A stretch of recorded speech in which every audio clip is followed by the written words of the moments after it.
वीर समर्थ श्री राम कृष्ण हरी. श्रीराम जय राम जय जय.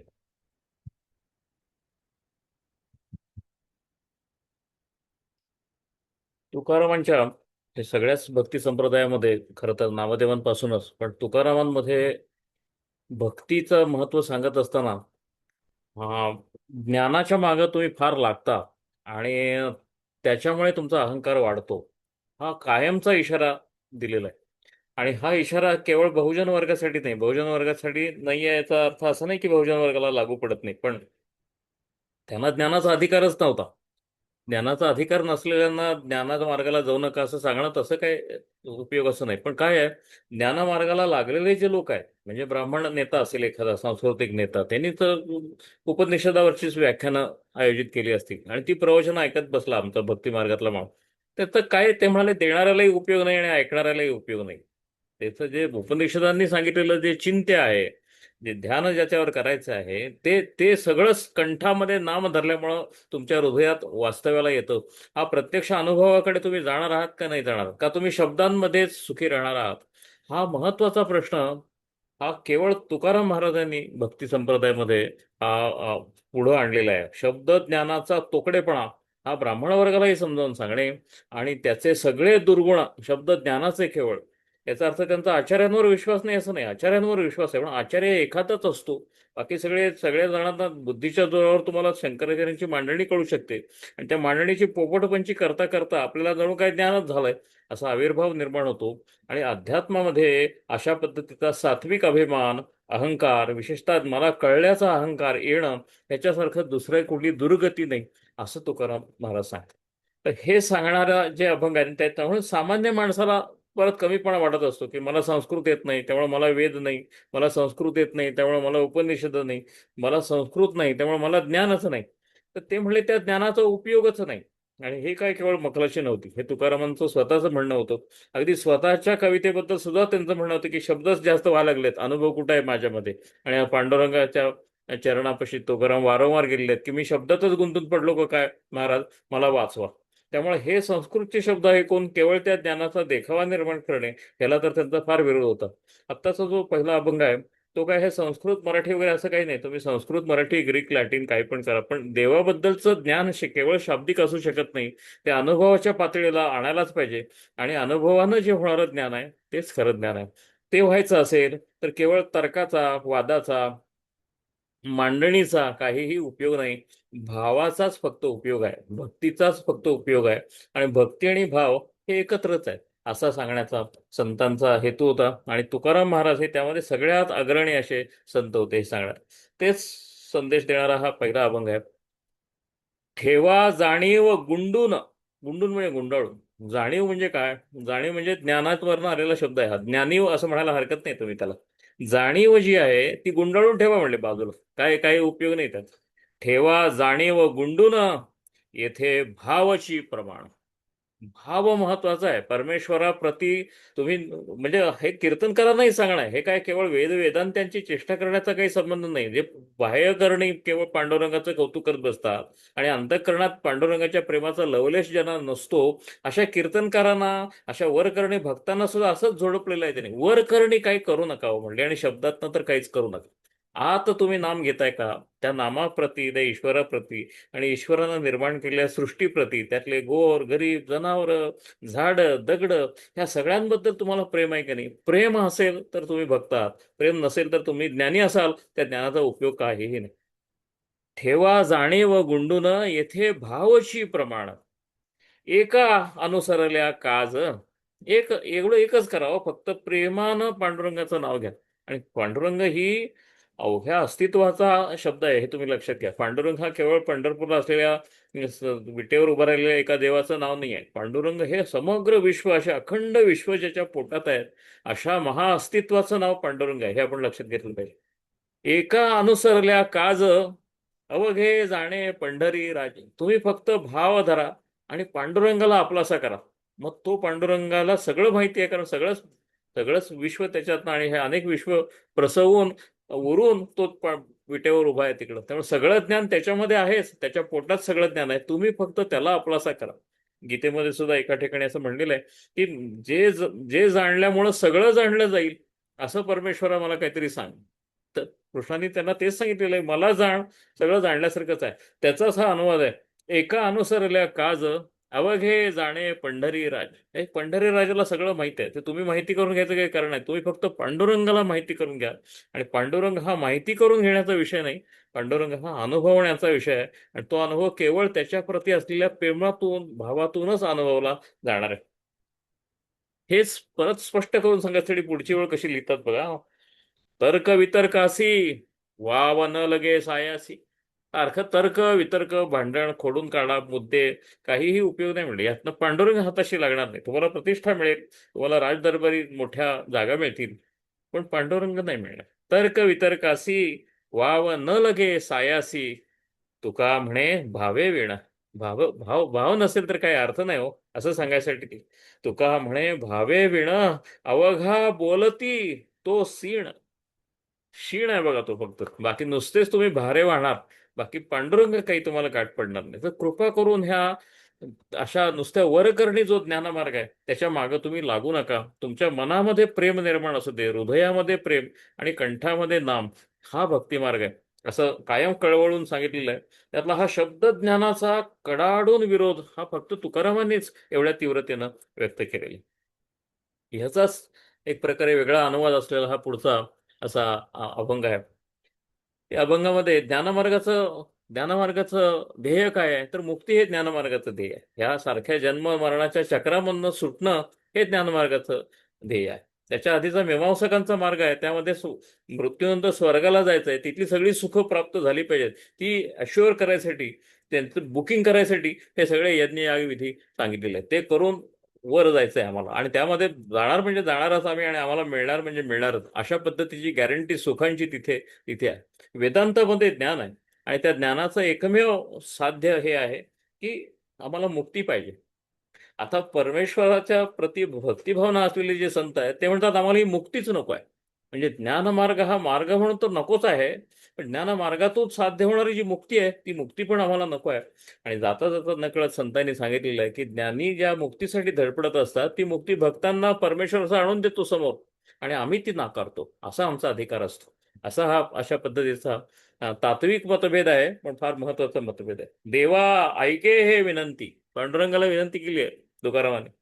देवा ऐके हे विनंती, मज नको रे हे मुक्ती. मला मुक्ती नको असं पांडुरंगाला आळवणारे असे आमचे संत आहेत. आम्हाला मुक्तीच नको, आम्हाला सारखा गर्भवास घडू दे, आणि जेवढे गर्भवास घडून आमचे जन्म होतील त्या प्रत्येक जन्मामध्ये पांडुरंगा तुझे चरण आहे आणि माझा माथा आहे आणि माझ्या कंठामध्ये तुझं नाम आहे आणि तुझी भक्ती आहे, बस आम्हाला दुसरं काही नको आहे. देवा ऐके हे विनंती, मज नको रे हे मुक्ती, तया इच्छा गती हेची सुख आगळे.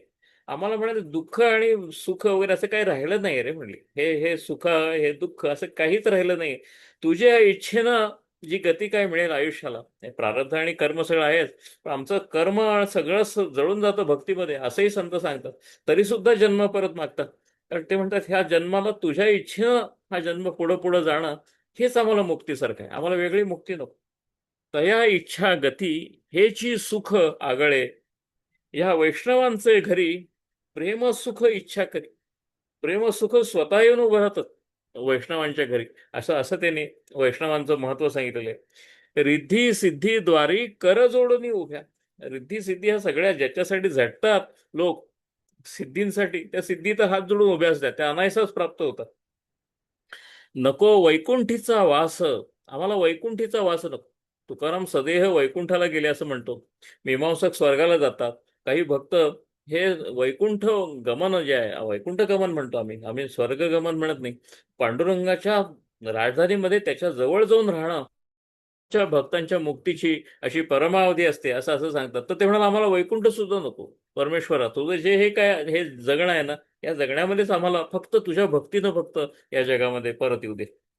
नको वैकुंठीचा वास, वैकुंठ नाकारणारे संत आहेत. नको वैकुंठीचा वास, असे तया सुखा नास. मला तुझं सुख जे आहे ते मला पाहिजे. मला तुझं सुख नसणार असा कुठलाही कुठलाही मला मला हे नको, मला जन्म नको, मला स्थिती नको. अद्भुत हा रस कथा काळी नामाचा.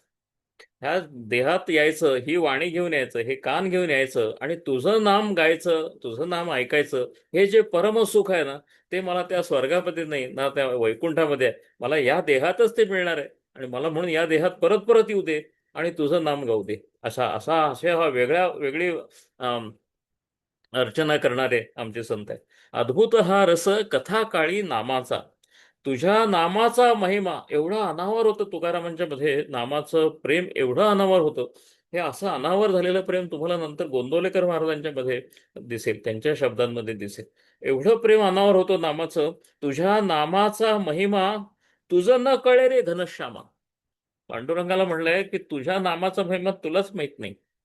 असं सांगितलेलं आहे. याचा अर्थ तुझं नाम वेगळं, तू वेगळा असं पण होऊ शकतो. पण नाम प्रथम आहे आणि नंतर घनश्याम आहे, अधिक नाम आहे. आणि त्या नामाचं महत्व तुला सुद्धा माहित नाही. असं असं म्हणणं, एवढं नामाचं प्रेम आहे की घनश्यामाला सुद्धा, त्यांना काही घनश्यामाला सुद्धा ते थारा देत नाहीत, एवढं नामाचं प्रेम आहे. तुझ्या नामाचा महिमा तुझं न कळे रे घनश्यामा. तुका म्हणे आम्हा जन्म गोड यासाठी. हा सगळा जन्म जो आहे ना, तो गोड कशासाठी आहे? प्रारब्धानं काय यायचे भोग ते घेतोच, पण त्याच्याबरोबर ही वाणी मिळते, हा देह मिळतो, तुझी सेवा करायला मिळते आणि तुझं गोड नाम गळ्यामध्ये धारण करायला मिळतं. त्यासाठी अनेक जन्म घ्यावे लागले तरी बेहतर. ती मुक्ती आम्हाला नको, ते वैकुंठ आम्हाला नको. आम्हाला फक्त जन्म पाहिजे आणि तुझं नाम पाहिजे आणि त्या नामाचं सुख पाहिजे, बाकी काहीही नको. आता हा जो त्यांचा जो अ, अनुभव आहे, हा जो त्यांनी सांगितलाच आता, तो भक्तांना उपदेश म्हणून सांगत असताना सुद्धा ते हा उपदेश म्हणून करत असत. आता हा उपदेशाचा अभंग आहे. किती असा रिअश्युरिंग, धीर देणारा, सामान्य अडाणी भक्ताला धीर देणारा असा अभंग आहे. हे बघा, हा त्यांच्या साधनेच्या पुढच्या टप्प्यात, ते साधनेच्या अगदी पहिल्या टप्प्यात असणाऱ्या भक्तांशी बोलतायत, अशा पद्धतीचा हा हा अभंग आहे. कुशळ वक्ता नव्हे जाणीव श्रोता. अरे तू कुशळ वक्ता व्हायचा प्रयत्न करू नको, असं ते सांगतं. काही कारण नाही. कुशळ वक्तृत्वाचा काही उपयोग नाही अध्यात्मामध्ये. काही काळजी करू नको, काही वक्तृत्व नको. कुशळ वक्ता नव्हे जाणीव श्रोता. ज्ञानी श्रोता व्हायचा प्रयत्न कर, काही करू नको. बहुश्रुत खूप जणांची प्रवचन ऐकलेली आहेत, असाच पाहिजे तो, काही काही नको आहे म्हणले. काही नाही, बहुश्रुत श्रोता वगैरे काही नको आहे. कुशळ वक्ता काहीही नको आहे. वक्तृत्वाचा आणि श्रोतृत्वाचा काही संबंध नाही म्हणले. ते सगळं बाह्य वाचा आणि बाह्य का ह्याचा भक्तीत काहीही उपयोग नाही. त्यामुळे तू कुशळ वक्ता नसलास, राहू दे रे म्हणले. तू काय ऐकलं नाहीस यापूर्वी फारसं, राहू दे रे म्हणले. राहे भाव चित्ता धरून या. फक्त पांडुरंगाचा भाव चित्तामध्ये धर आणि तसाच राहा. बाकी काही करू नको. काहीही वक्तृत्वाची, कर्तृत्वाची, तुमच्या पंडित्वाची काहीही आवश्यकता नाही या मार्गामध्ये. फक्त चित्ती भाव धरून राहा. एवढं भावाचं महत्व सांगितलेले आमचे संत. धन्य तो जगी, धन्य तो जगी, ब्रह्म तया अंगी वसत असे. एक चित्ती भाव जर धरून सतत बसलास ना, तर भाव नाही राहणार फक्त तुझ्या हृदयामध्ये. अख्खा पांडुरंग नव्हे, अख्खं परब्रह्मच तुझ्यामध्ये येऊन वसेल, ह्याची खात्री मी देतो. असं असं असं सांगतात. तू काही काळजी करू नको, फक्त मनापासून भाव चित्तामध्ये शुद्ध धर आणि जगत राहा. त्याला असं सांगितलंय पुढे गमतीनं, म्हणजे किती शिक्षकीपणा किती आहे बघा तुकारामांच्या मध्ये. आणि हा उपदेशाचा अभंग आहे. न धोवी तोंड, न करी अंघोळी. आता गमतीनं सांगितलंय. हा, तोंड धुवून बसणं म्हणजे 16 वेळेचं महत्व नाही म्हणले. मी शुचिरभूत होतो, पंचालून बसतो, जानवं नवीन घालतो, काय उपयोग नाही म्हणले. काही काही त्याचं काय. न धुई तोंड, न करी अंघोळी, जपे सदा काळी राम राम. तू फक्त राम राम सदा काळी बस. तो सगळं शुचिरभूतच आहे, सगळ्या दिशा शुचिरभूत आहेत, सगळे काळ शुचिरभूत आहेत, तू अख्खा शुचिरभूत आहेस म्हणाले. कारण रामाचं नावच शुचिरभूत आहे. नावाचं नाम हे एकमेव सोवळी गोष्ट आहे. ते सोडलं तर बाकी सगळं ओवळच आहे. असा असा असा तुकारामांचे अभंग आहेत. न धोवी तोंड, न करी अंघोळी, जपे सदा काळी राम राम. जप तप ध्यान नेणे योग युक्ती. परत एकदा सांगितले. अरे ते जप करायचं, 108च्या माळा करायच्या वगैरे तुला जमणार नाही, राहू दे म्हणले. काही काही कारण नाही. तप तर तुला जमणारच नाही म्हणले. कुठे एका पायावर उभा राहा, कुठं 12 दिवस जेवायचंच नाही, असलं काही तुला जमणार नाही. ध्यान ध्यान तुझं चित्त लागणार आहे काय म्हणले? काहीही लागणार नाही. तुला सगळी संसाराची आठवण येणार. संसाराची कर्म कर मुकाट्यानं म्हणले. फक्त कर्म करताना पांडुरंगाबद्दलचं प्रेम बाळग आणि सतत त्याचं नाम घे. जप तप ध्यान नेणे योग युक्ती. तुला हे जमणारच नाही. योग वगैरे तर फार लांब राहिलं. ते काहीही तुला जमणार नाही, तुझ्या मागं लागू नकोस आणि त्याची गरज पण नाहीये. जप तप ध्यान नेणे योग युक्ती, कृपाळ जो भूती दयावंत. सगळ्या भूतांवर प्रेम करणारा असा दयावंत आहे रे तो. त्याला काही असं तुझ्याकडून सरकशीची कुठलीही अपेक्षा नाही आहे, त्याच्याकडनं फक्त भावाचा भुकेला येतो. त्याला तो भाव मिळाला की तो प्रसन्न झाला. तू अजिबात बाकीच्या काहीही कमवायच्या नादात पडू नकोस, फक्त त्याच्या चरणी भाव लाव. तुका म्हणे होय, आणि हा अतिशय महत्वाचा उपदेश आहे. हा भक्तांनी अगदी घराघरात टांगून ठेवावा असा असा आहे. तुका म्हणे होय, जाणोनी नेणता. तू जाणोनी नेणता हो. नेणता म्हणजे काय? काही न कळणारा असा भोळा हो, अवघड आहे. विकासाच्या ह्या टप्प्यावर आम्हाला एवढं ज्ञान होऊन बसलेलं आहे, अगदी पांडुरंगच कळलं. तर देवावर पीएचडी होत आहेत हार्वर्डमध्ये वगैरे. म्हणजे देव हा एक न्यूरोलॉजिकल प्रॉब्लेम आहे का काय, अशा पद्धतीनं त्याच्याकडे अप्रोच केला जातो. तुम्ही मेडिसिन जर्नलमधले आता हे बघा की रिलिजिओसिटीचा काही डीएनए असतो का? माणूस देवाच्या मागच का लागतो? त्याला देवाचा भासच का होतो? ह्यावरचे असे विचार केले जातात. काही उपयोग नाही हो यातून, काय तो मिळणार नाही काही नाही. तुका म्हणे होय, जाणोनी नेणता. जाणोनी नेणता म्हणजे काय? असाच खोळा असलेल्या माणसाला ते काय त्यांना कौतुक नाही. त्यामुळे मुद्दामहून ज्यांना अज्ञानाचं महत्व ओळखलेलं आहे, परमेश्वराबद्दलचं जाणीव महत्वाची नाही, परमेश्वराबद्दलच्या शब्दज्ञानाचा जाणता आहे ना, ते बाजूला सार. नेणता हो, शब्द ज्ञानाच्या बाबतीत नेणता हो, आणि भाव भाव फक्त भाव जाणू नकोस, भावानच राहा. तुका म्हणे होय, जाणोनी नेणता. त्याचं काय होतं? आवडे अनंता जीवाहुनी. हा जो परमेश्वर आहे ना, त्याला स्वतःचा जीव काहीतरी असेल त्याच्यापेक्षा सुद्धा हा भाव जन चित्तात बाळगलेला आहे. आणि तसा जो भक्त आहे, त्याची आवड त्याला जास्त आहे, तो तो सहज तुला मिळून जाईल, अशा पद्धतीचं आश्वासन तुकारामाने दिलं. अं, एक अजून एक अभंग घेऊया. हा असा रीतिवाचक असा अभंग आहे तुकाराम हे खरंच समाजाचे धोरण होते. आत्ताचा जो अभंग आहे तो भक्ताला उद्देशून केलेला आहे, एकूण समाजाला उद्देशून सुद्धा तुकारामांनी खूप अभंग केले. विशेषतः हा अभंग बघा, आजच्या काळात अत्यंत रिलेव्हंट असा अभंग आहे. म्हणजे आता सप्ताह करण्याच्या सगळीकडे महाराष्ट्रामध्ये पद्धत झाली आहे, सगळे पैसे आले सगळीकडे, त्यामुळे ते सप्ताहामध्ये लाखो रुपये देऊन बुवा महाराज हवफ असे निर्णय बोलवले जातात. तर त्या सगळ्यांवर टीकाही त्या काळात महाराजांनी केली आहे, तुकाराम महाराज. बघा काय, आणि असे बरेच अभंग आहेत, मी त्यातला एक घेतो फक्त. कथा करोनिया द्रव्य घेती देती. पांडुरंगाची कथा करायची आणि द्रव्य द्यायचं आणि घ्यायचं, ह्याचा भयानक राग आहे तुकारामांना. आहे म्हणले हे असं काय करते? कथा करोनिया द्रव्य घेती देती, देणारे सुद्धा बरं का. चांगला एखादा स्टार आहे असा आणल्यासारखा एखादा हबप आणायचा आणि त्याच्याकडनं ऐकायचं, त्याला लाखोंची पुंजी द्यायची. अवघड झालंय. सप्ताह करणं हे प्रतिष्ठेचं काम झालेलं आहे. ज्याच्याकडे पैसे आले तरच सप्ताह करू शकतो, सामान्य माणसासाठी सप्ताह राहिलेला नाही. ते प्रतिष्ठेची गोष्ट झालेली. कथा करोनिया द्रव्य देती घेती तया अधोगती नरकवास. बघा बरं तुकारामांनी काय शापवाने उच्चारले. पांडुरंगाच्या कथेसाठी पैसा देणं आणि घेणं, नरक मिळणार म्हणले. आणि नरक कुठले मिळतील हे पुढे सांगितलं. म्हणजे राग किती असेल तुकारामांच्या मनामध्ये ह्याबद्दलचा. रवरव कुंभपाक. हा रवरव नावाचा एक नरक असतो, त्यातल्या शिक्षांवर अवलंबून आहे त्या नरकाच्या डिग्र्या. कुंभपाक हा सगळ्यात वाईट नरक समजलं जातं. रौरव कुंभपाक भोगिती यातना. साध्या नरकात जात नाही तो, हे माणसं म्हणले द्रव्य देतात घेतात की नाही हरीच्या नावावर, हे रौरव कुंभपाकाला जातात. नये नारायणा करुणा त्यांची. आणि तेव्हा जेव्हा तिथं ते तळमळ पडतात ना, तेव्हा नारायणाला सुद्धा दया येत नाही बरं का या लोकांची. परमेश्वराच्या नावावर पैशाचा व्यवहार देणं घेणं करणाऱ्या यांची दया नारायणाला सुद्धा येत नाही. ते नरकात जेव्हा यातना भोगत असतात तो नाही. महत्वाचं आहे, भक्त म्हणून यातना भोगत असताना नारायणाला दया येते, याचं प्रल्हादाचं उदाहरण फार मोठं आहे. भक्ताला जर यातना झाली तर नारायण तिथं अवतरतोच. पण पांडुरंगाच्या नावाचा व्यापार करणारे जे मंडळी आहेत त्यांच्याबद्दल पांडुरंगाला सुद्धा दया येत नाही. तो म्हणते भोगात आहे आता तिथं. अशी खड्गधारा छेदिती सर्वांग. तलवारीनं सगळ्या अंगाचं साल्ट काढतात. नरकाची वर्णनं करतात तुकाराम. तलवारीनं सर्व अंगाची साल्ट काढतात. छेदिती सर्वांग तप्त भूमी अंग लोळवती. ह्या भयंकर शेगडी लावलेली असते खाली म्हणले, त्या जमिनीवर लोळवतात तुम्हाला. असा तो रवरव आणि कुंभपाक असतो. का? तर पांडुरंगाच्या नावावर तुम्ही द्रव्य देता आणि घेता, तुमची हीच दशा होणार. तुकारामानं सुद्धा दया नाही. तुका म्हणे तया नरक न चुकती. नाही हो नरक चुकणार ह्यांना. सापडले हाती यमाशिया.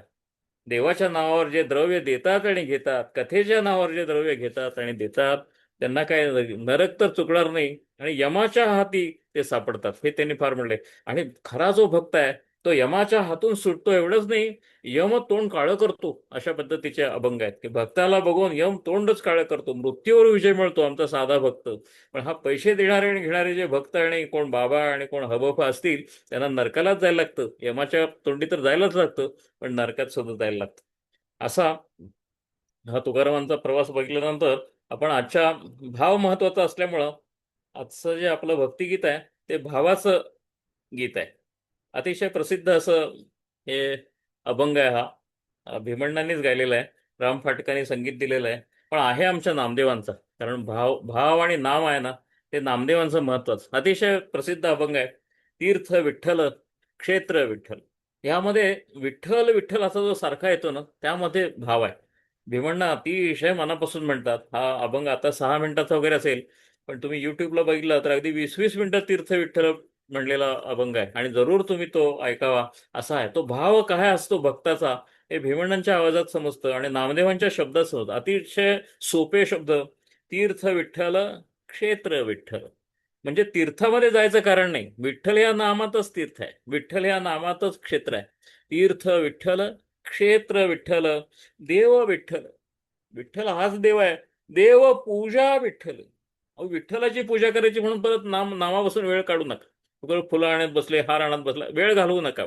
विठ्ठल हाच देव आहे आणि विठ्ठल विठ्ठल सारखं म्हणणं म्हणजेच त्याला लाखोली वाहन आहे फुलांची. म्हणजे देव पूजा पण विठ्ठलच आहे आणि देव पण विठ्ठलच आहे. माता विठ्ठल पिता विठ्ठल. आणि मातेची सेवा करा ते विठ्ठलच आहे, पिताची सेवा करा तोही विठ्ठल आहे. कारण विठ्ठल हाच माता आहे, विठ्ठल हीच पिता, विठ्ठल हाच पिता आहे, विठ्ठल हीच माता आहे. माता विठ्ठल पिता विठ्ठल बंधू विठ्ठल गोत्र विठ्ठल. अवघं गोत्र विठ्ठल आहे. हो विठ्ठलापासूनच सगळं जन्माला आलंय, विठ्ठलापासून सगळं जगच जन्माला आलंय, त्यामुळे ह्या जगातच सगळी माझी भावंड आहेत, असं असं म्हणतात. त्यामुळे बघितलं की मला माझी भावंड दिसतो. माता विठ्ठल पिता विठ्ठल बंधू विठ्ठल गोत्र विठ्ठल गुरु विठ्ठल. तुमच्या गुरुसाठी दुसरीकडे कुठं जात बसू नका, इकडे जातो तिकडे जातो यांची दीक्षा घेतो काहीही करू नका. म्हणले विठ्ठलाचं नाम घ्या, साक्षात विठ्ठलच तुम्हाला आतून मार्गदर्शन करेन. विठ्ठल हाच गुरु आहे. गुरु विठ्ठल गुरु देवता विठ्ठल निधान विठ्ठल. म्हणजे कुठेतरी पोचायचा विचार करू नका. म्हणले डेस्टिनेशन वगैरे काय नाही, पोचायचं गंतव्यस्थान दुसरं कुठलं नाही आहे. हे विठ्ठल हेच गंतव्यस्थान आहे. तुम्ही ऑलरेडी तिथे आहात, तुम्ही विठ्ठल नाव घ्यायला लागा, तुम्ही तिथं पोचलेलेच आहात. निधान विठ्ठल निरंतर विठ्ठल. हा विठ्ठल आहे ना, हा निरंतर आहे. याला अंतर अंतर नाही. तुम्ही विठ्ठल म्हणा, तो असा अनंत पसरलेला असा आहे. निरंतर विठ्ठल नामा म्हणे. आता नामदेव कसं म्हणतात बघा, एवढा सगळा भाव व्यक्त झाल्यानंतर नामदेव अगदी भक्तीचं सूत्र सांगितलं सर कसं आहे. नामा म्हणे मज विठ्ठल सापडावा. हा एक विठ्ठलच मला सापडलाय ना, ह्याचं जे नाम सापडलेलं आहे, विठ्ठल सुद्धा नाही, विठ्ठलाचं नाम सापडलंय ना, झालं माझं आयुष्य बनवून गेलं, आता मला दुसरे काही नाही. नामा म्हणे मज विठ्ठल सापडला म्हणून कळी काळा पाड नाही. कळी काळ म्हणजे मृत्यू. आता मृत्यूची पर्वा कोण करतो? म्हणजे मला सगळ्या जीवनाचं सर्वस्व जे आहे, सर्व जीवनाचं, माझ्या जीवनाचं नाही, सर्व जीवनाचं सर्वस्व ज्या नामात आहे त्या विठ्ठलाचं नामच मला सापडलंय. आता कळी काळा पाड नाही. आता मला मरणाची चिंता नाही, मरणाची भीती नाही, मरणाचा विचार सुद्धा नाही. तर हे असं तीर्थ विठ्ठल क्षेत्र विठ्ठल ते आपण ऐकूया. देव पूजा विठ्ठल तीर्थ विठ्ठल क्षेत्र विठ्ठल तीर्थ विठ्ठल तीर्थ विठ्ठल क्षेत्र विठ्ठल तीर्थ विठ्ठल तीर्थ विठ्ठल क्षेत्र विठ्ठल देव विठ्ठल देव पूजा विठ्ठल तीर्थ विठ्ठल क्षेत्र विठ्ठल तीर्थ विठ्ठल क्षेत्र विठ्ठल तीर्थ विठ्ठल क्षेत्र विठ्ठल